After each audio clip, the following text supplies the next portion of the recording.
Praise the Lord. കർത്താവായ യേശു ക്രിസ്തുവിന് നന്ദി പറഞ്ഞുകൊണ്ട് ഫെയ്ത്ത് വോയിസിലേക്ക് എല്ലാവരെയും ഞങ്ങൾ സ്വാഗതം ചെയ്യുന്നു.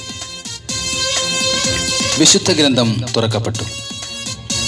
സങ്കീർത്തന പുസ്തകം 145 അധ്യായം 18 മുതലുള്ള തിരുവചനങ്ങൾ ഇങ്ങനെ വെളിപ്പെടുത്തുന്നു: തന്നെ വിളിച്ചപേക്ഷിക്കുന്നവർക്ക്, ഹൃദയ പരമാർത്ഥതയോടെ വിളിച്ചപേക്ഷിക്കുന്നവർക്ക് കർത്താവ് സമീപസ്ഥനാണ്. തൻ്റെ ഭക്തരുടെ ആഗ്രഹം അവിടുന്ന് സഫലമാക്കുന്നു. അവിടുന്ന് അവരുടെ നിലവിളി കേട്ട് അവരെ രക്ഷിക്കുന്നു. തന്നെ സ്നേഹിക്കുന്നവരെ കർത്താവ് പരിപാലിക്കുന്നു.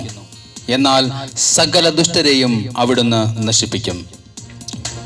ക്രിസ്തുവിൽ പ്രിയപ്പെട്ടവരെ, കർത്താവ് നല്ലവനാണ്. സർവ നന്മയുടെയും ഉറവിടം ദൈവമാണ്. എല്ലാ മനുഷ്യരിലും കാണുന്ന നന്മകൾ ദൈവിക നന്മയുടെ പ്രതിഫലനമാണ്. ഒരു നന്മ ചെയ്തതിൻ്റെ പേരിൽ ആരും അഹങ്കരിക്കേണ്ടതില്ല. കാരണം മനുഷ്യരിൽ കാണുന്ന നന്മ ദൈവിക നന്മയുടെ പ്രതിഫലനമാണ്. അതുകൊണ്ട് നന്മസ്വരൂപനായ ദൈവത്തെ പ്രകീർത്തിക്കുകയാണ് എല്ലാ മനുഷ്യരുടെയും കർത്തവ്യം. ദൈവ നന്മയുടെ രണ്ടാമത്തെ പാഠം എന്ന് പറയുന്നത് തന്നിൽ അഭയം പ്രാപിക്കുന്നവരെ അവിടുന്ന് അറിയുന്നു, രക്ഷിക്കുന്നു എന്ന് വിശ്വസിക്കണം എന്നതാണ്. തന്നിൽ ആശ്രയിക്കുന്നവരിലും തൻ്റെ കാരുണ്യത്തിൽ പ്രത്യാശ വയ്ക്കുന്നവരിലും കർത്താവ് പ്രസാദിക്കുന്നു. തിരുവചനം പറയുന്നു, കർത്താവ് വാഗ്ദാനങ്ങളിൽ വിശ്വസ്തനും പ്രവൃത്തികളിൽ കാരുണ്യവാനുമാണ്. നിലം പറ്റിയവരെ അവിടുന്ന് എഴുന്നേൽപ്പിക്കുന്നു. സ്നേഹമുള്ളവരെ, നമ്മുടെ കർത്താവ് എത്രയോ നല്ലവനാണ്. നമുക്ക് ജീവനും ജീവശ്വാസവും തന്ന് നമ്മെ വഴി നടത്തുന്ന ദൈവത്തെ എത്ര സ്തുതിച്ചാലും മതിയാവില്ല. നമ്മുടെ തലമുടി ഇഴകൾ പോലും അവിടുന്ന് എണ്ണി തിട്ടപ്പെടുത്തിയിരിക്കുന്നു. അവിടുന്ന് നമ്മെ സ്നേഹിക്കുന്നു.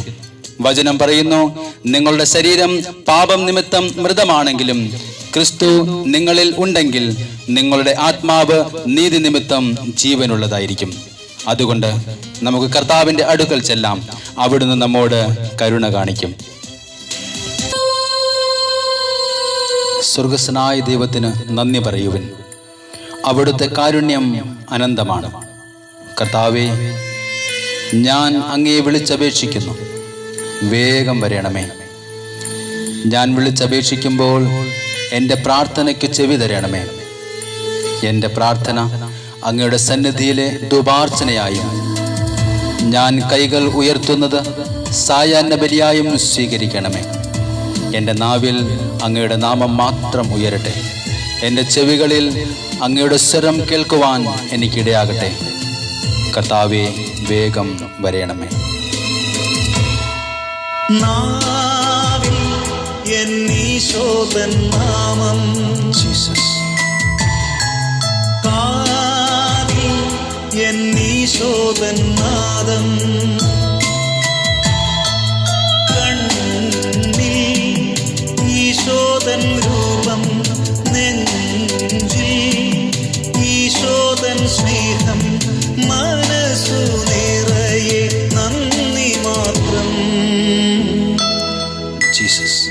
നാവിൽ എന്നീശോദൻ നാമം, കാതിൽ എന്നീശോദൻ നാദം, കണ്ണിൽ ഈശോദൻ രൂപം, നെഞ്ചിൽ ഈശോദൻ സ്നേഹം, മനസ്സു നിറയെ നന്ദി മാത്രം. നാവിൽ എന്നീശോദൻ നാമം. കർത്താവേ, നീ എൻ്റെ അരികിൽ വന്ന് എൻ്റെ ഉള്ളത്തിൽ ഒന്ന് തൊടയണമേ. ഞാൻ നിൻ്റെ മകനല്ല കർത്താവേ. ആണിപ്പഴുതുള്ള കൈകളാൽ എന്നെ മാറോട് ചേർക്കണമേ. ഞാൻ സൗഖ്യം പ്രാപിക്കട്ടെ കർത്താവേ. അങ്ങയുടെ നാമത്തെ പ്രതി എൻ്റെ ജീവനെ പരിപാലിക്കണമേ. കർത്താവേ, ഞങ്ങൾ അങ്ങേക്ക് നന്ദി പറയുന്നു. നീയൻ അരികിൽ വന്നു ഉള്ളം തരളിതമായി,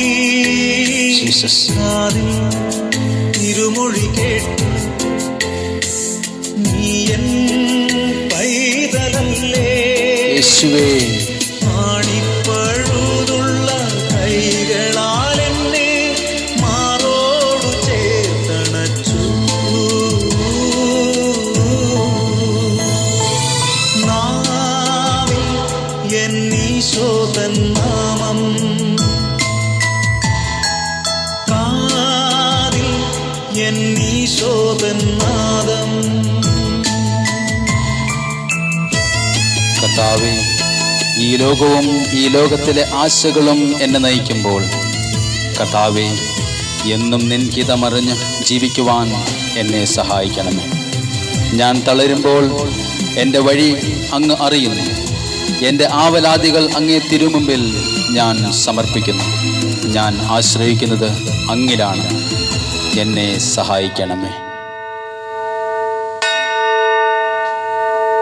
മഹിയും മഹിതാശകളും എന്നെ പുൽകിടുമ്പോ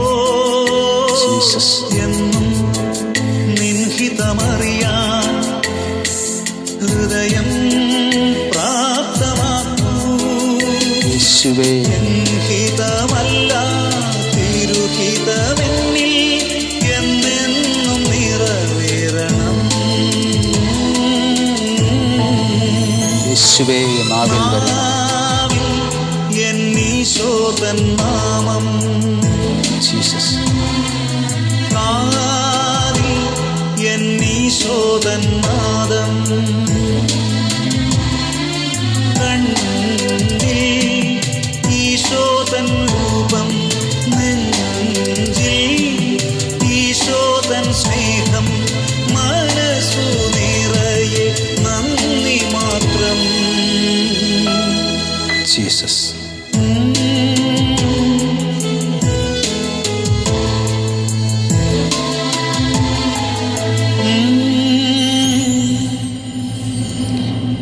ഇന്നേ ദിവസം കർത്താവിൻ്റെ കാരുണ്യവും സ്നേഹവും നമ്മിലും നമ്മുടെ കുടുംബങ്ങളുടെമേലും ഉണ്ടായിരിക്കട്ടെ എന്ന് കർത്താവായ യേശു ക്രിസ്തുവിൻ്റെ നാമത്തിൽ ഞങ്ങൾ പ്രാർത്ഥിക്കുന്നു.